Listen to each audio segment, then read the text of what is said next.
I lied. There was like half a second. There was a half a second delay. Yeah. Welcome to episode 216. Yep. In year 5. That's 5. Pretty. Mm-hmm. What do you think about Still that? Chugging. I think it's great. I mean, I think that it's we have a great guest. I think it's great that we don't run out of new guests, and I think that it's also great that there's people that have been on the list that we want to get on the show that we just haven't had a chance to get on the show because schedules don't work out.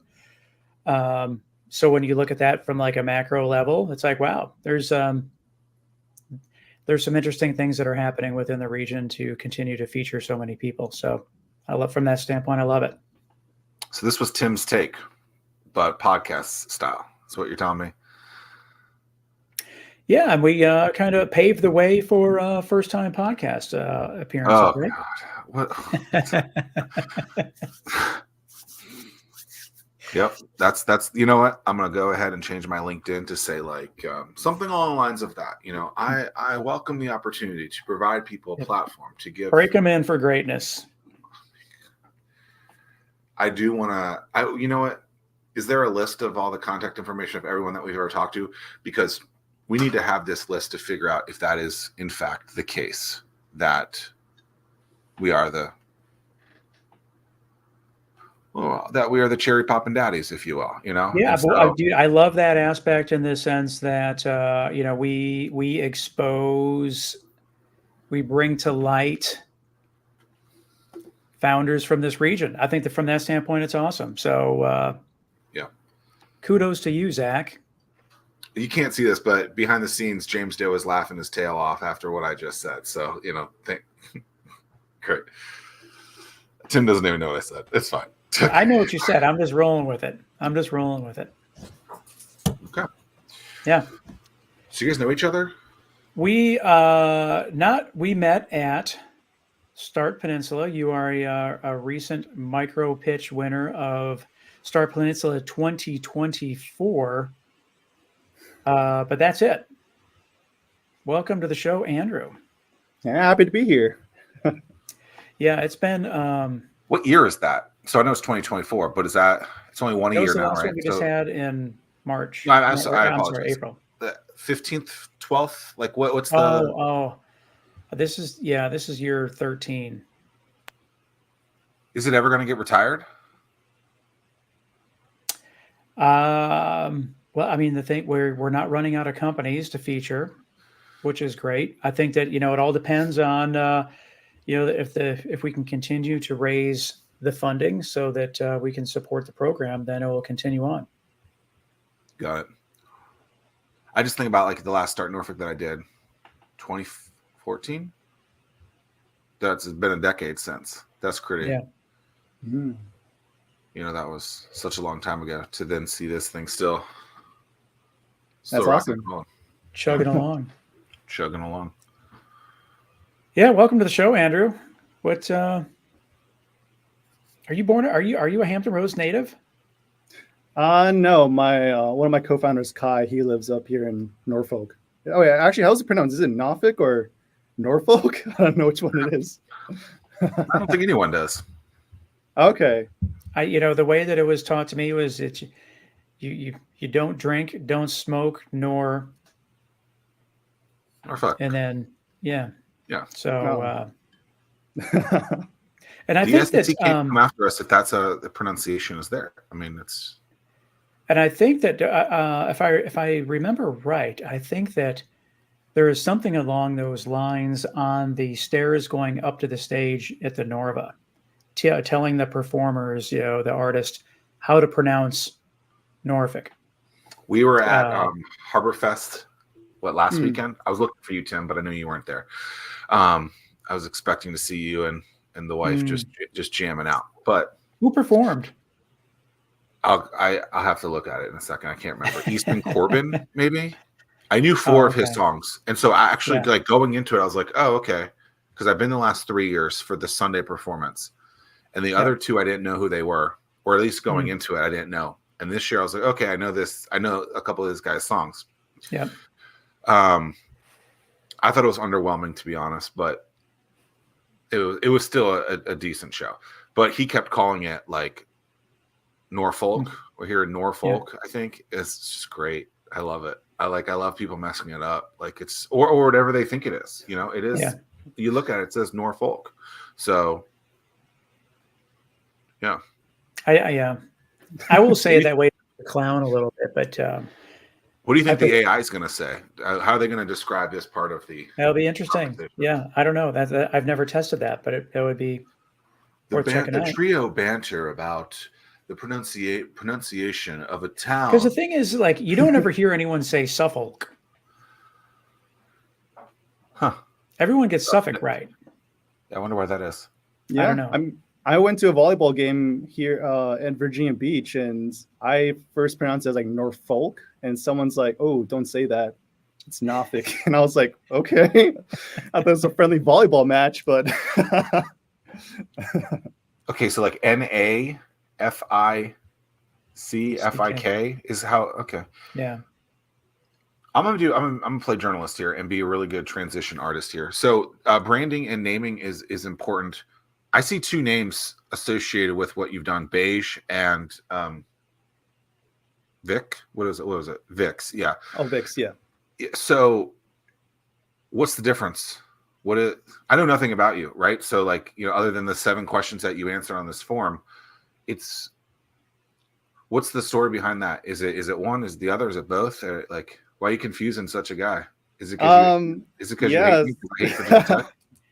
Yeah, so I mean, in the very beginning, like a year ago, we're just like, all right, like we gotta register a company, and then we're just taking like a couple of weeks, just being like, coming up, brainstorming, trying to come up with like the one unique company name that we'll hold on to forever. But it was just taking too long, so we're just like, you know what, like it'd be kind of funny if we just named it like a generic name, like the company. But so we try like a different things, like the company incorporated, the normal company, but all those were taken. So we're just like, oh, okay, what's like a normal sounding name or normal sounding color? And we're like, oh, beige. And so we're just like, all right, beige, let's move on to the actual product development. And in terms of them, when you came up with the product, how did that name come about? Yeah, so at first it was Sweevy. I forgot I think it meant like productivity in Swedish, I think, or French. I forgot. And then that transitioned into VIX, and it's like an acronym to like virtual interactive experience. And so we just stuck with that. And so explain what is VIX? Explain that to the audience. Yeah. So VIX basically is like your AI personal trainer. It uses your phone's camera to track and improve your form.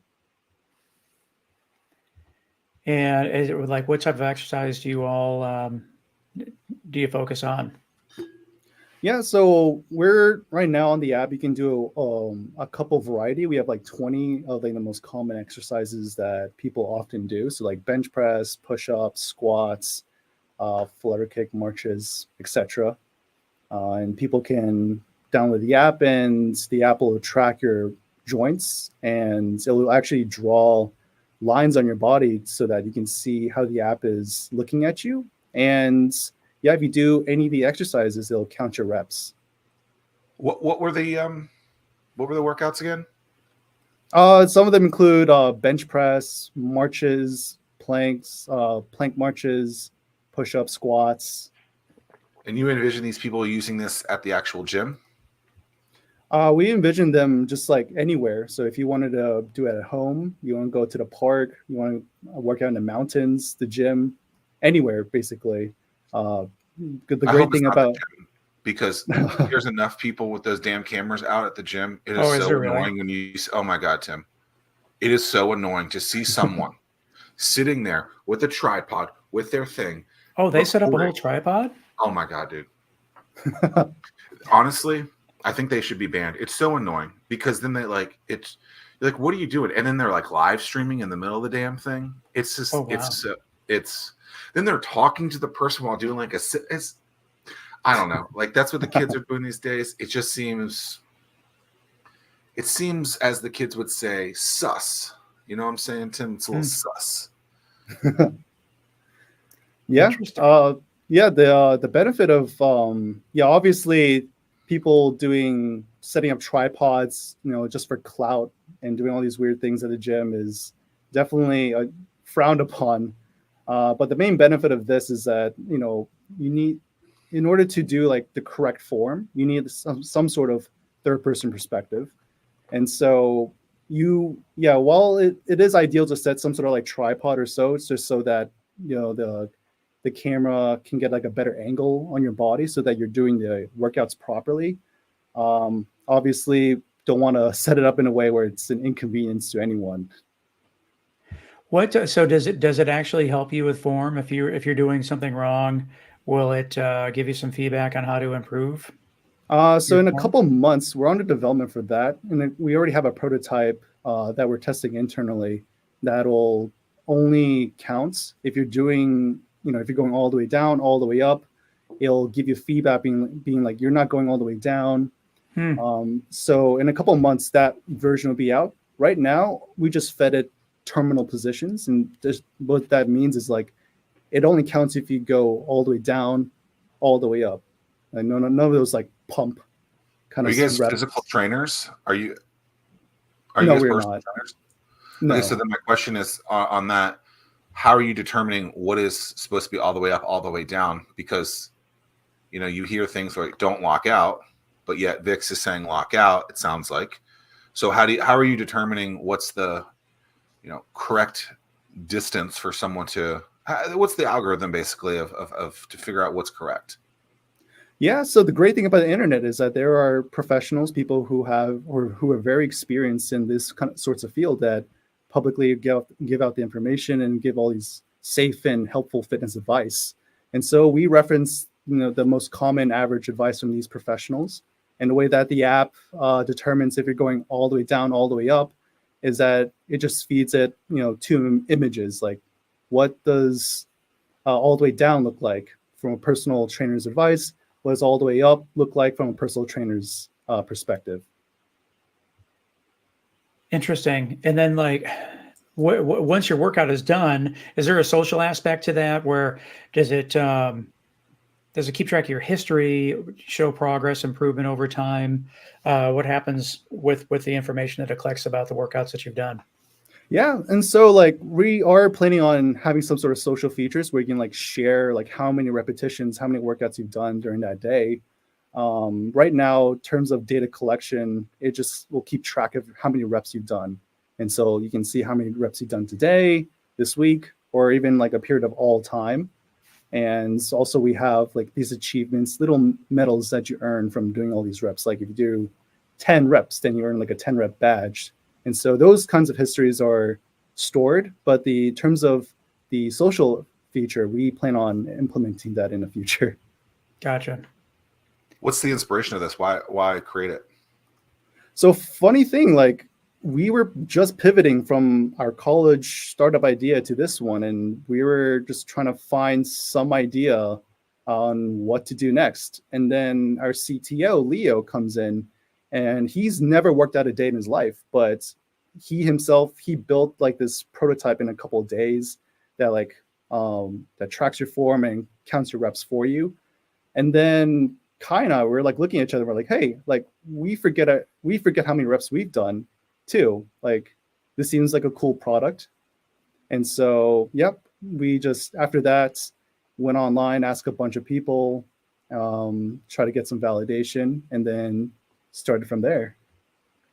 So I saw that you all had, I don't know if it was the whole group of the group of you, but the first idea did not succeed. What was that first idea that you came up with? And then what was it, the three of you that came up with the idea? So it was Kai, my co-founder, who came up with the idea. It was called Reserved. Basically, it was like Airbnb, but for parking. And so he saw an issue with parking during college football games. So people couldn't find parking. People were parking illegally on other people's driveways. And so with this, it's like homeowners, they can rent out their driveways, get some commission in return. And that was it was going pretty good. But some unfortunate misfortunes happened. So that's what led us to pivot. What misfortunes? Because there's other people that worked on that idea. So like, what was there one particular thing or two particular things that happened in terms of why it didn't work? Yeah, I think so we've been through a lot of founding team members, and this is during college. Everyone had other tasks. This kind of startup was seen more as like a part-time thing because obviously you have to serve your personal interests the most. And so as like the startup and company progressed, I think there were just some internal conflicts, just like trying to balance this startup with your full-time job and other responsibilities. And so some co-founder drama broke out, and also like the co-founders they had full-time jobs of their own, which are all very stressful. Gotcha. So it wasn't necessarily a market thing that told you that it was not a good idea. It was more an internal aspect. Right. Got it. Yeah, because there's been a couple other, or at least I know one other person that was working on that idea, and it's just it's one of those things where it's like I'm surprised that doesn't exist already. Yeah, it's we were pretty excited. We held a bunch of tailgates at Virginia Tech and got like over 1,000 signups from students, homeowners. So yeah, I mean the whole journey was fun, regardless. Yeah.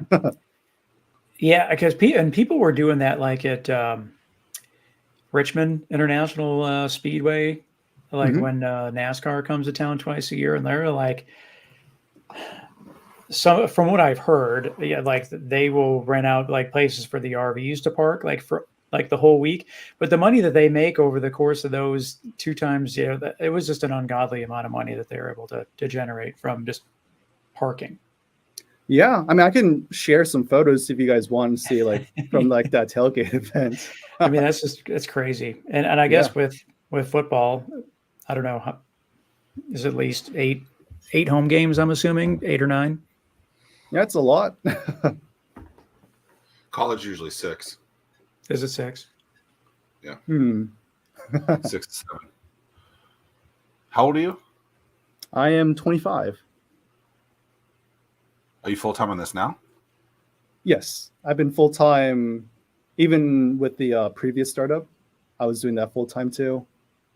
So yeah. And then were the other co-founders just not full time the same way, and so they just didn't treat it the way that you were anticipating them to? So in the beginning of the startup, everyone else had full time jobs, and then for me, I was just in a very fortunate position. I was like convincing my friends and family, being like, "This is a great idea. I got an awesome team working on this. Like, I know I'm just like I'm not a Class A member, but the people that are working on this are very talented.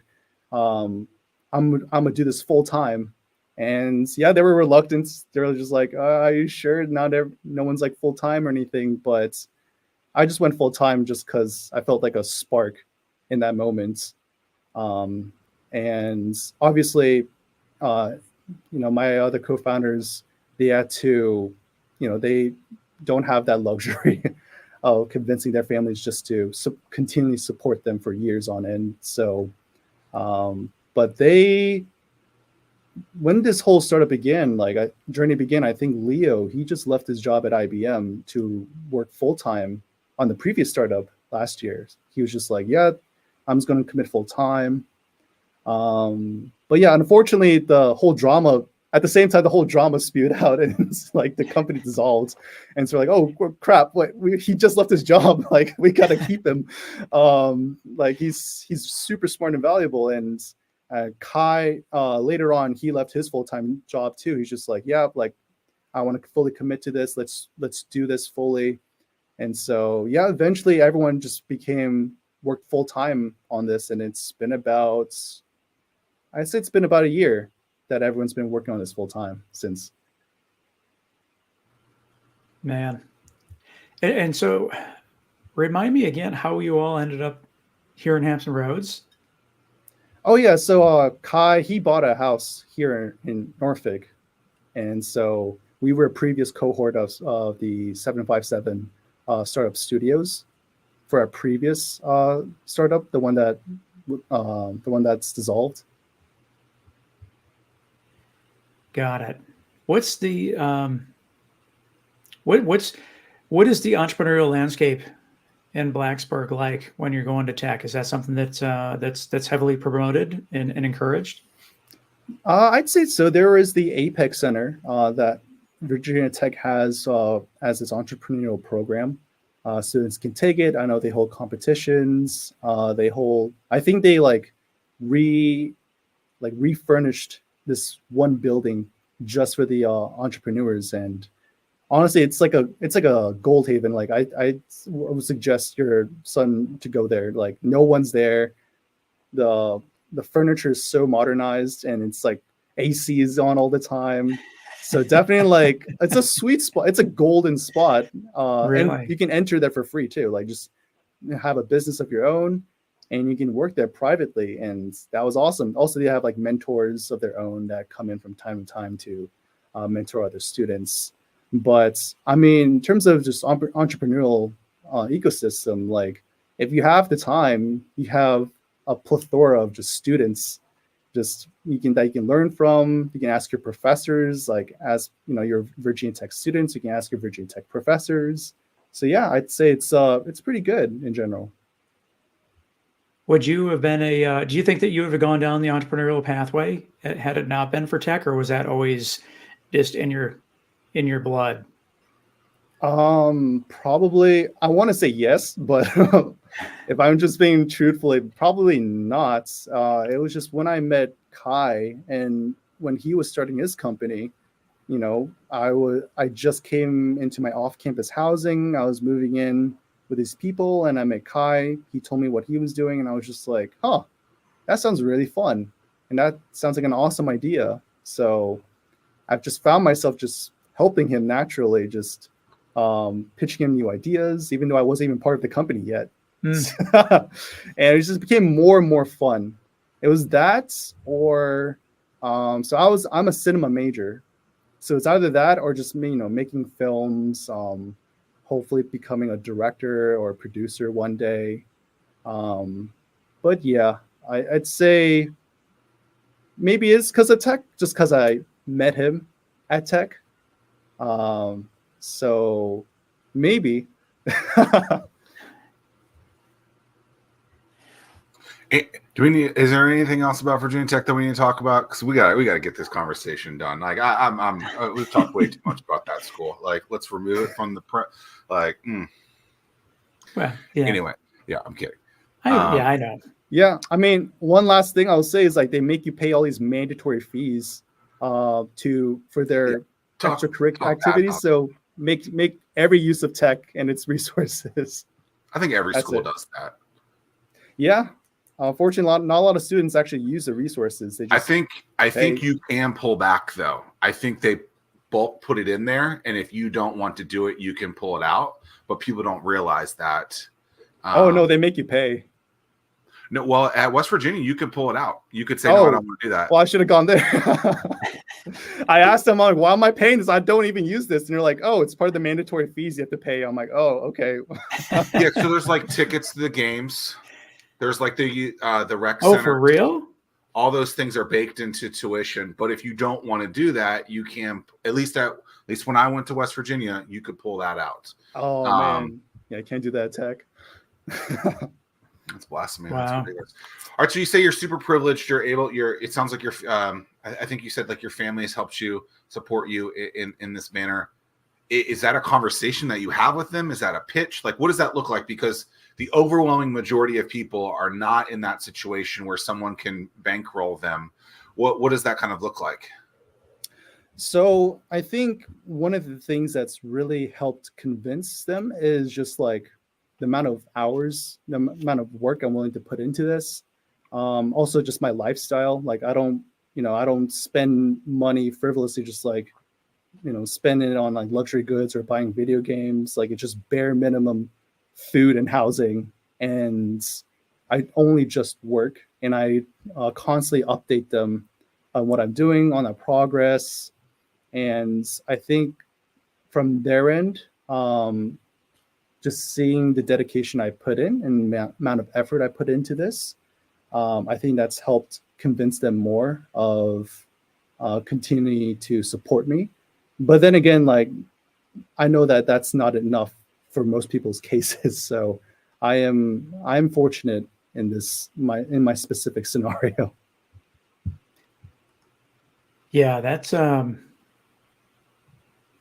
yeah, it's interesting. Like you're very, very fortunate, and like, yeah, I mean, like, do you, do you have a specific runway in terms of like, did your parents or your family say, hey, you got X amount of years, and then then that well runs dry? Or I mean, yeah, the previous company for sure, because like they were a bit hesitant on that. But but with this current idea, I talked to my dad about it, and he's an expert in sales and building companies. So from his perspective, he was super excited about this idea. He's like, this is like the most exciting thing. I could definitely see a future for this.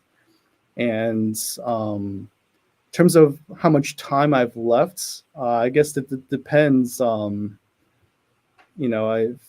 If I'd say I'm good for a little while. I'm still taking on debt because like they're not paying me, like I'm not asking for the whole amount because sure, I personally I feel it's a bit too much ask at that point. So bits I however much they're comfortable giving me while balancing their own personal life, I'm completely fine and fortunate and thankful for that. So if I max out my credit cards, then bounce transfer, and then if this thing, hopefully, if one day this thing goes off, pay it all off later on. I'm not endorsing this advice or this strategy at all. It's just like when just talking about runway in specific, just trying to extend as long as possible, just because of all these positive indicators. So yeah. What's your dad's email? I want to reach out to him. Oh yeah. Well, it's just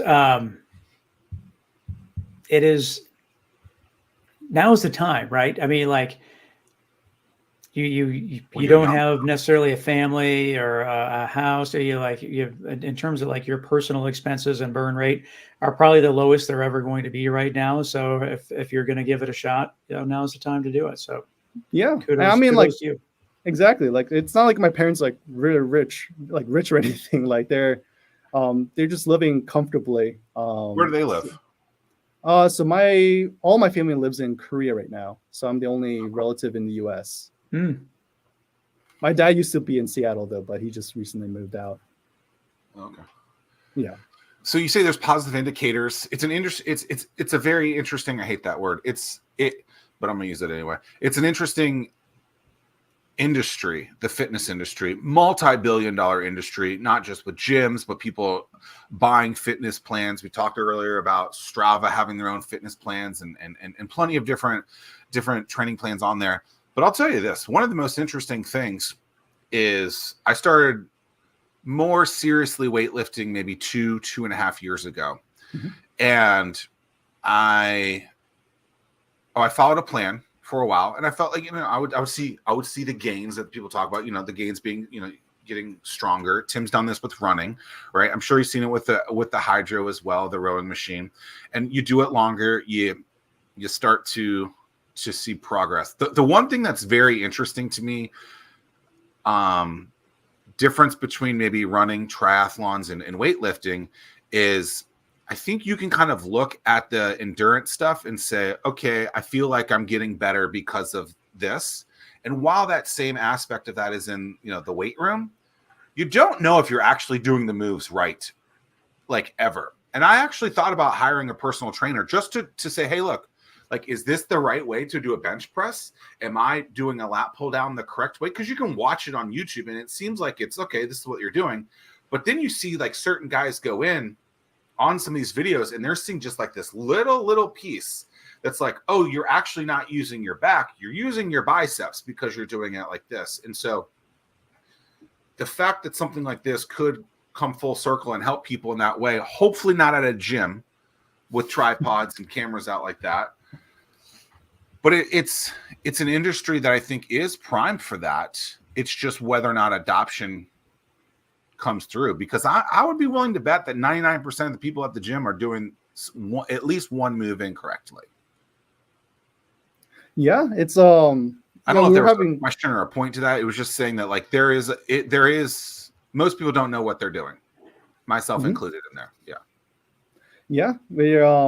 It's funny how like you can watch a lot of videos and how to do the exercises properly, but when it comes to the actual thing, you can't, you need to have some sort of third person perspective on, mirroring it. Otherwise, you're just, if you're doing a bench press, all you're just looking at is like the ceiling. You can't really see yourself. And so, the great thing about this is that everyone or most people have smartphones nowadays. And so you don't really need, heavy and expensive hardware. You can just download this app and you can have like your own personal trainer anywhere. So if you want to practice at home, that's great. So it's live on the App Store and Google Play Store right now? So right now we're focusing more on iOS. Initially we did have Android, but last year we went out to Virginia Beach to ask a bunch of people like, oh, what do you think about this? We held this competition where it's like, oh, if you do I think it was if you do 5 push-ups and 10 squats, you get like a free drink. But it's no alcohol. But the sad part was out of the 60-ish people that we talked to, 59 of them had iPhones, and we're like, oh shoot, we have an Android. We even went back out there a couple of weeks ago to do the same exact thing, and it was the same demographic. Practically everyone had an iPhone, and so we're glad we focused more on iOS so that we can get more in-person surveys from that. But we haven't had an app conversation like this in a long time. But I recall 15 years ago, Apple, very specific. At that point there was one phone, if you will, so that it didn't change from that. And Android was always 10 times harder because there was different sizes of the phones, and obviously the operating systems are different, stuff like that. But are those still conversations that you guys have? That's okay, because they have tools now. There are softwares now that I guess don't necessarily go straight natively. Render everything, right? I can't think of the tech words these days. But why not just go with something like that? Why go so specific to iOS? Well, I think that one thing that's interesting is it is proven is more money is spent on iOS than on the Google platform. So more money is so people are willing to pay for apps. By what percentage, do you know? I don't remember. Andrew, maybe you know, but from that standpoint, a lot of people target iOS first just because people are more prone to spend money. Well, you think about the biggest company ever made, Instagram. I would think that's one of the biggest companies from an app perspective. They were iOS to start for so long, and they used that as kind of like a sales tool for people who on Android, where they're like, oh, well, now you got to do it here. And then they got really excited about when they moved over. But yeah, I think it's just Apple has more of a kind of a little bit higher brand. I know that in the US, iPhones are more dominant. In terms of apps too, there are way more Android apps than there are than on iOS. And so there's that exclusivity involved. It's because it goes through a very robust review process on iOS. So that could be one explanation to that. Yeah, when you started talking about this experiment, I was thinking that you're going to say 59 out of the 60 people couldn't do 5 push-ups, or So what was the result of that experiment from a physical fitness standpoint? Do you remember? So everyone's able to do it. But the issue was we saw people where their arms were 90 degrees when they're doing push-ups. Their elbows are very protruded outwards when or ideally it should be more elbows tucked in. Also, like another interesting things, like I've talked to gym owners and personal trainers who train with their clients. They've even mentioned that most of their clients don't know how to do a proper squat or a push-up. And so they have to spend like an hour or 30 minutes just teaching them how to do the basic forms and stuff like that. So one idea that we had is like, okay, we'll use our app to help train them doing the basic forms, and then they'll get the most bang of their buck with an actual human personal trainer by doing more complex movements. And it's amazing. You don't need as much weight when you have proper form. Yeah, it should be ideally be just done with like body weight or just some bar. Just get the form correct, and then just add more once you're comfortable. Okay, let's talk about the actual process. I just downloaded the app, so and maybe it walks me through when I get it. But horizontal, vertical, tripod, lean up against something. Does it have to be 90 degrees? Like, how does all that stuff work? Because there's a lot of user error that could be in there to really track how does that go down? So right now, like you can do it at any angle you want. Like we just trained our AI trainer to count reps from any side. So you can put it up on a tripod. There's like a feature where you can like flip the camera. So if you're, trainer mode, so if you're out with your buddy, you can see if they're doing their workout correctly. But yeah, you can lean it up against the wall, do anything you want with it, as long as your body's fully in frame. And right now it's still at the beta stage, but it'll count your reps. Okay, it's interesting. Beta stage, but you're still charging. Yeah. Historically, you would think that beta is testing out to go through without a price behind. How'd you come to that conclusion? Yeah, so we've been a year in development for this, and in terms of just getting metrics, that we've had a lot of beta testers try it out, but we're going on this long, and one of the most key indicators of, I think the most useful metric is just how many people are actually paying for this app. And so, you have there's a 7-day free trial on there that you can try out for free and then cancel anytime. But we think that the current price is much lower than any competition or most competitions out there on the fitness app market. And so it's just more of like, get people to try it. If it brings value to them and they're willing to pay for it, then that's a really useful metric for us. So it's just all about just getting some sort of metric, more of the positive indicators for us. What is the price point? So right now it's about $10 a month, and that's just with how new it is. We do plan on increasing it to about $20 a month, and the reason behind that is like right now within the app market, there's like these AI workout generated apps that charge between like $12 to $20 just for the AI generated workouts. And then there's personal trainers out there who charge on average $200 to $300 a month. And so this just seems also, I think Tempo and Tonal, they charge between $24 to $60 a month with a 1-year commitment. And so just balancing all of that, $20 seems to be a good value price point for now. But never know for sure. Just like a educated guess in terms of just value. Yeah, I guess because one could, I guess my question is like, what are you focused on in terms of the product roadmap? Is it adding new exercises? Is it adding training plans? Because in terms of once people figure out and they get their frame or their form right, what's sticky about the product that's going to keep them using the platform? Yeah, I think one of the kind of highlights of the future is just the motivation accountability.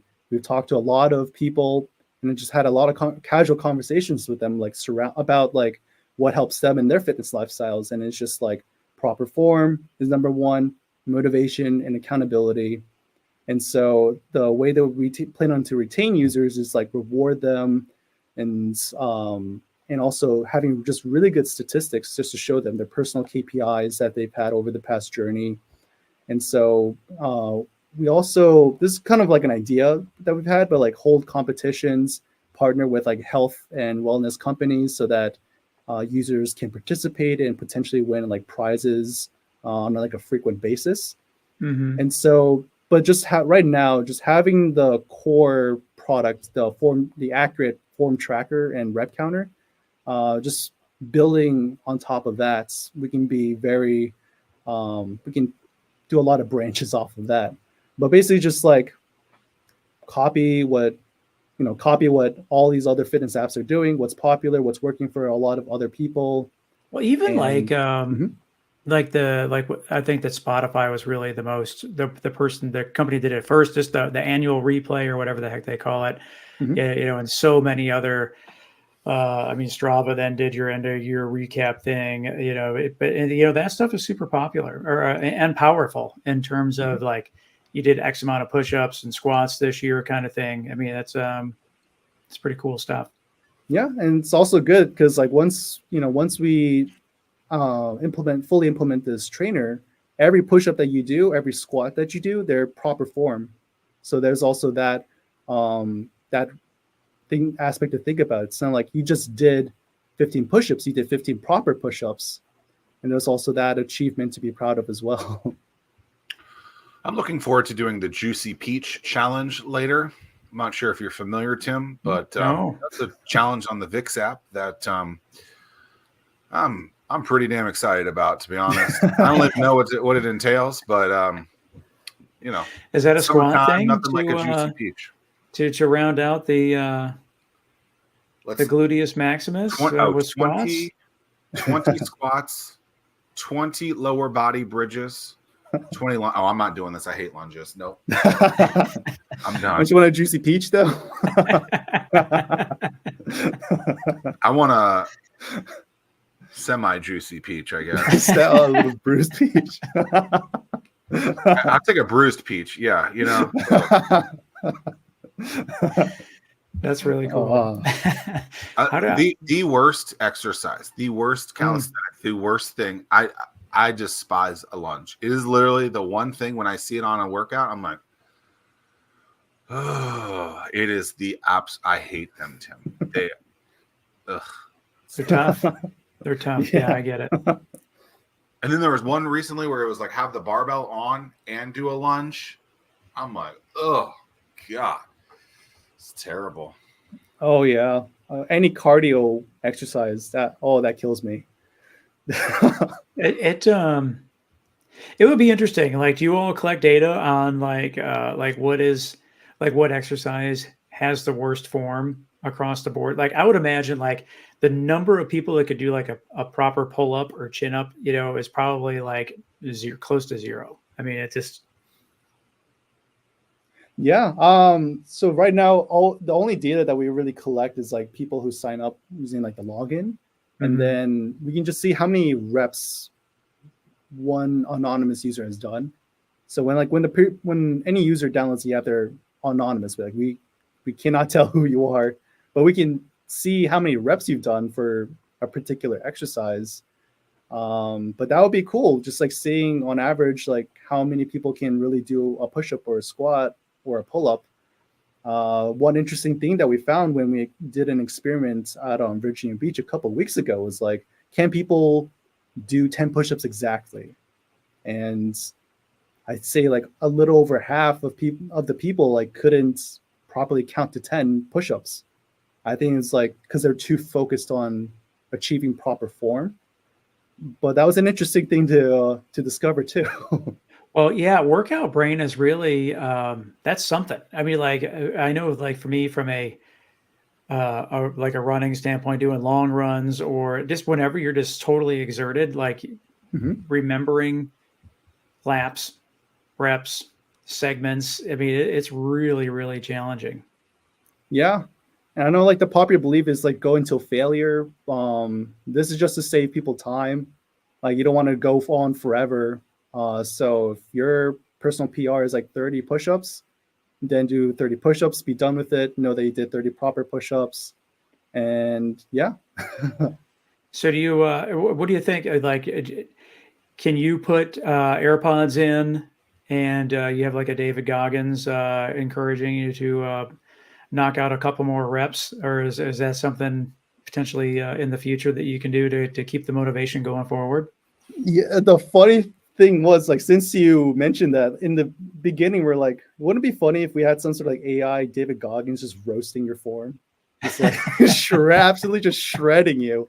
And we're just like, oh, but we probably have to get permission from him. But but that's definitely something that's doable, right? Yeah, I mean, like it's doable for sure. You could and the person could set the sensitivity in terms of how hard they want to be roasted, because everyone is. Zach might be in the background doing push-ups right now, trying to testing this whole thing out. But yeah, that's totally something that you all could do, is set that sensitivity level in terms of everyone needs a different level of encouragement. Oh yeah, just like we're thinking like soft mode. 0 correct push-ups, by the way. Gotcha. It's terrible. Sorry, man. I apologize. No, that's interesting. How much time goes into training the model? And do you have that technical expertise in-house, or is that something you outsource? Oh yeah, so that's something that's my responsibility. So I train the data to train our AI trainer with the correct posture, and then it's all produced in-house. That's what's also like really good about our current team, is that everyone covers like the basic areas needed to develop this product. So no need to hire contractors or outreach or anything like that. Saves a lot of money. Zach, how you feeling, buddy? I'm pissed off, to be honest.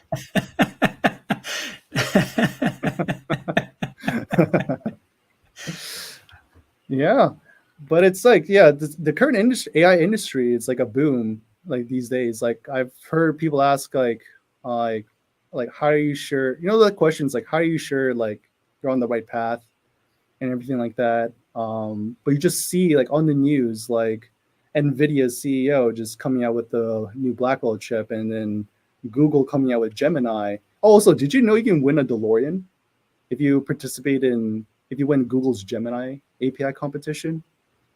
No. Yeah, it's like an old DeLorean, or are they creating a new one? It's like an electric DeLorean, I think. Really? Yeah, they just call those Tesla? I'm not too sure on the specifics. Yeah, they don't get along anymore.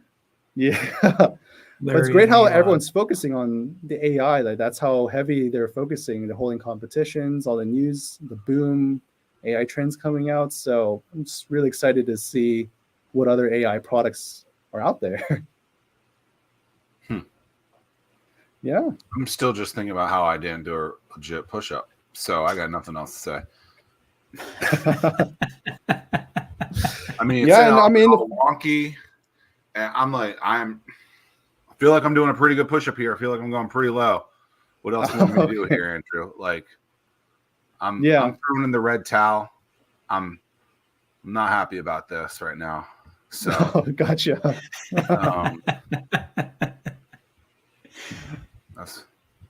How many did you knock out, Zach? Like 7. Okay. But I'm watching the thing. Yeah. And it's just yelling at me. Like, you suck. Didn't actually say that. But I'm seeing the stick man, right? The stick man's looking at me, and he's like, your body, your push-up form is a travesty, and we need to work on it. And so that's what I'm gonna do all day now, is I'm gonna try and get one perfect push-up. There you go. Yeah, I hopefully will add as we continue to develop it. Once we have the form feedback feature out, like it will help guide a lot of people at home on just proper technique in general. Is there a recording aspect of it, or only in the moment? There is. Do you mean recording as like saving like the video? Yeah. So I did 10. I did a bench press 10 times.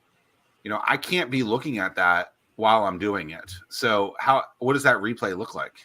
Oh, obviously, so I can do it, but Yeah. So when you like start the workout and like you see like the joints are drawing and everything, so we don't record anything.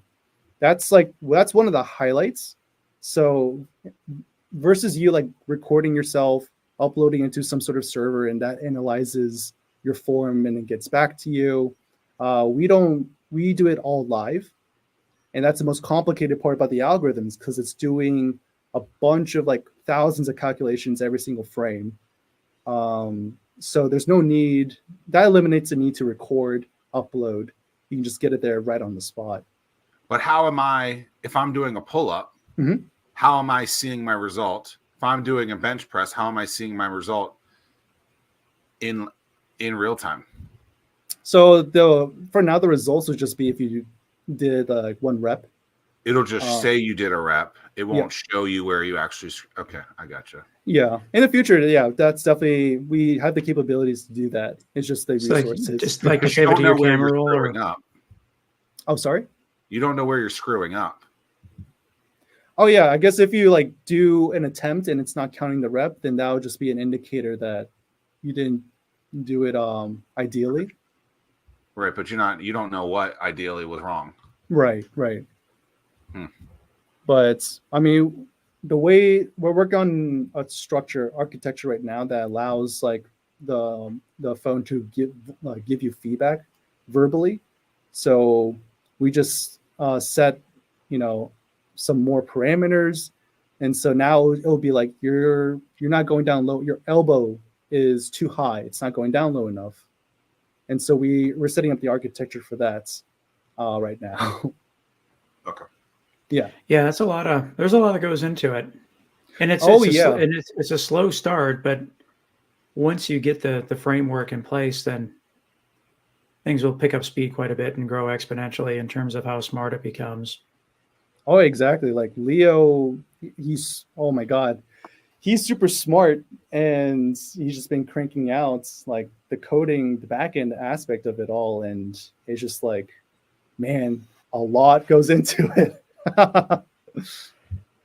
Yeah, so I guess that would be really like some valuable feedback in terms of like, Zach, your back is arched too much, or tuck your elbow in, whatever the case is. Getting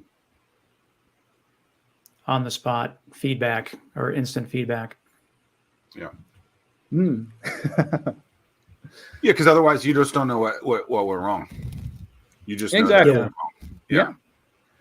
Yeah, definitely be helpful for anyone at home. I know not a lot of people can afford personal trainers, and so this would be hopefully a better alternative for anyone to use. And it's not like, it's like on average like a tenth the price of a personal trainer, and so this should just be, hopefully it's used as a tool to help people.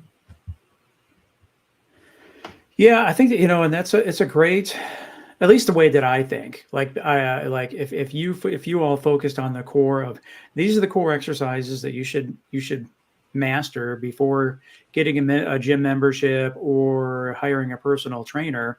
You can knock out a lot of this stuff at home. And like for me, it's like, well, if I can't commit to doing it X amount of days per week over X amount of weeks or months, then I'm not going to spend the money on a gym membership or a personal trainer. So, and like we were saying, you can do all this now without a lot of weight, and you want to make sure that you master that form without heavy weights to prevent injury and to have the maximum results. So it's a great way to test out, dip your toe in the water, so to speak, and start your physical fitness journey.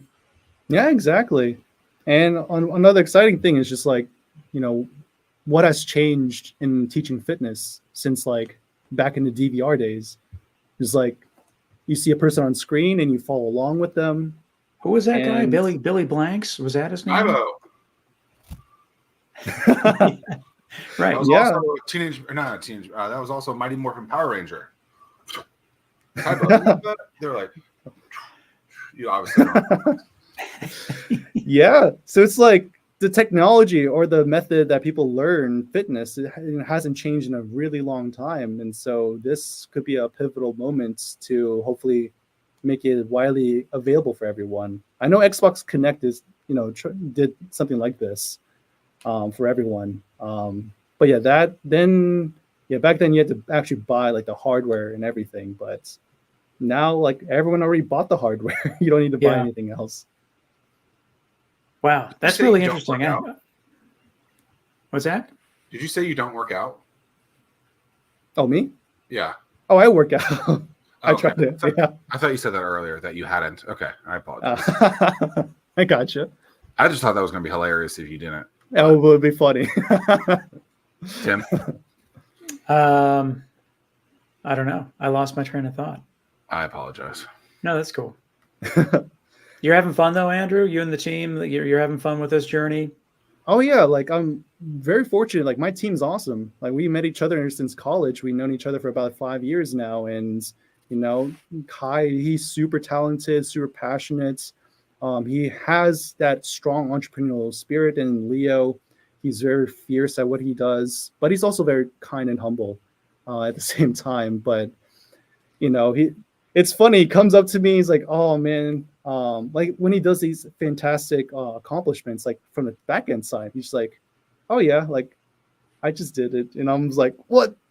This is amazing! This is like super hard thing to do." And then you got Kai coming in with like all his amazing designs, and like at first we set up this skeleton, like this plan, but then he goes like a step beyond it, and like now the designs that he's cooking up right now looks awesome.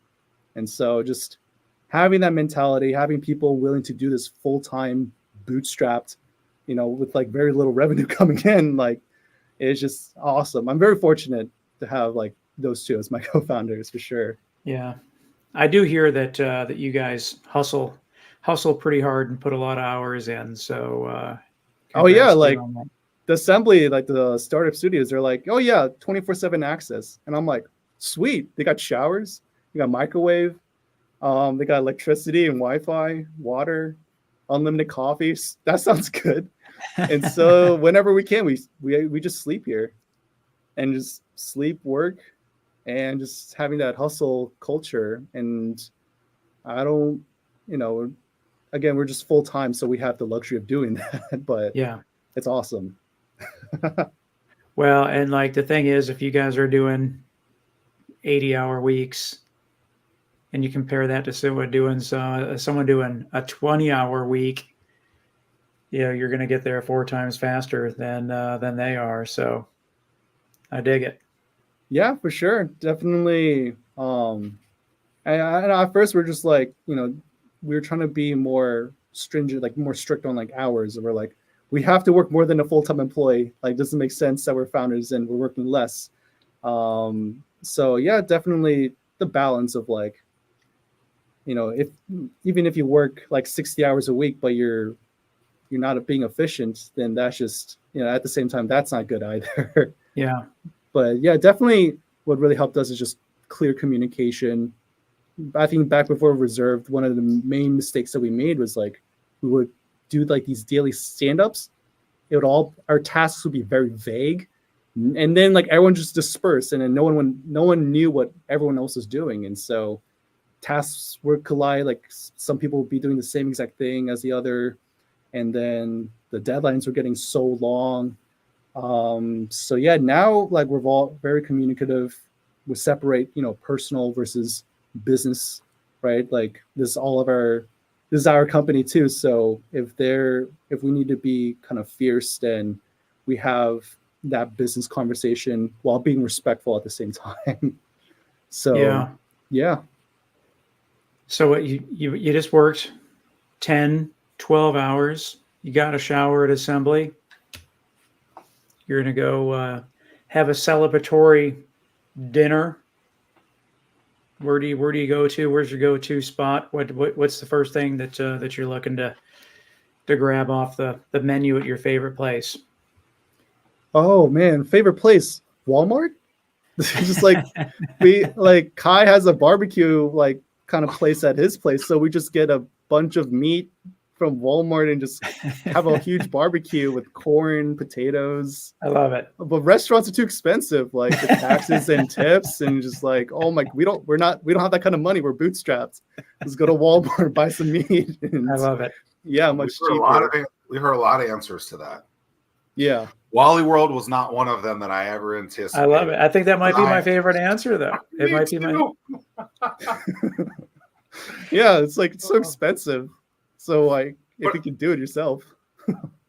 That to me, that's what pisses me off about restaurants these days.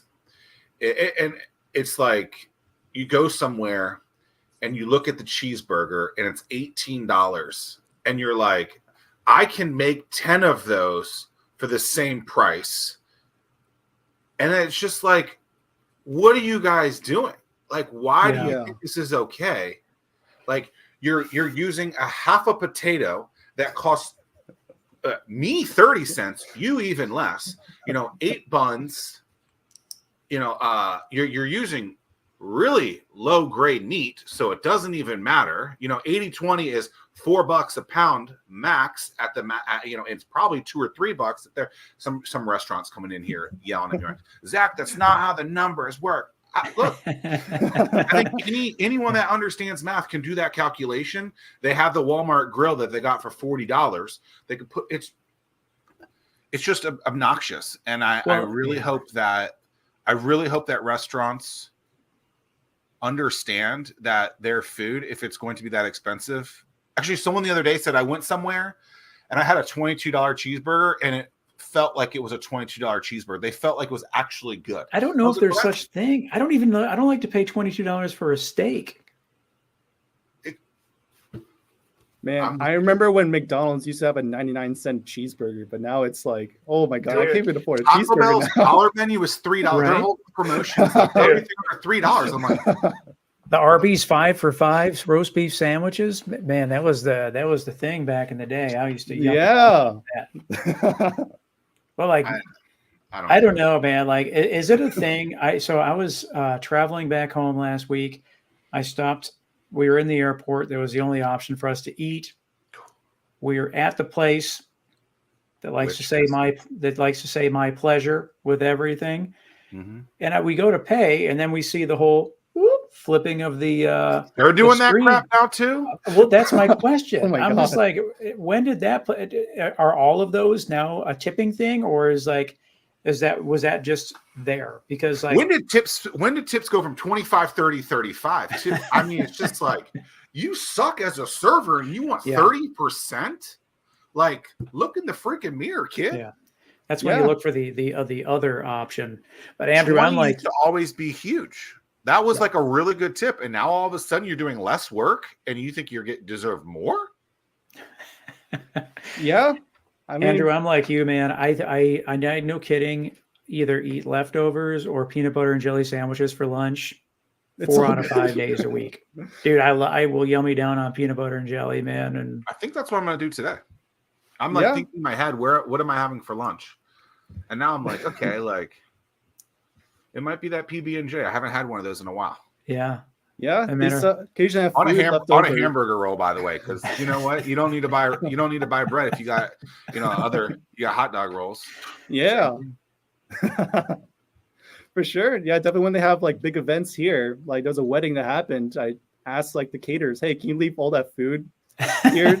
And they're like, sure, we're about to throw this out anyways. So there were like a bunch of meatballs and like catering trays that were just like surviving off of. So good for you. It's ridiculous that they throw away all that food. They should take it somewhere. I know, it was so good. I was like, pulled pork, meatballs, like pasta. Like, why are you guys throwing this away? Just give it to me. Man, that's great. I love it. I don't know if we'll find it. We almost have to retire this question because we found the best answer. No. Oh, that's awesome. Yeah, just having a fun time on this startup journey. That's it, and having no regrets. Most important thing. And next week's sponsor, Wally World, coming up next. There you go. We'll ship you some food if once they come on board as a sponsor. Oh, we welcome it. They're going to get delivered from Drone Up. That's right. So it makes sense. Yeah, that's awesome. All right, Andrew, appreciate it. Enjoyed it. Oh, I did too. This was awesome. This was fun. Thanks, Andrew.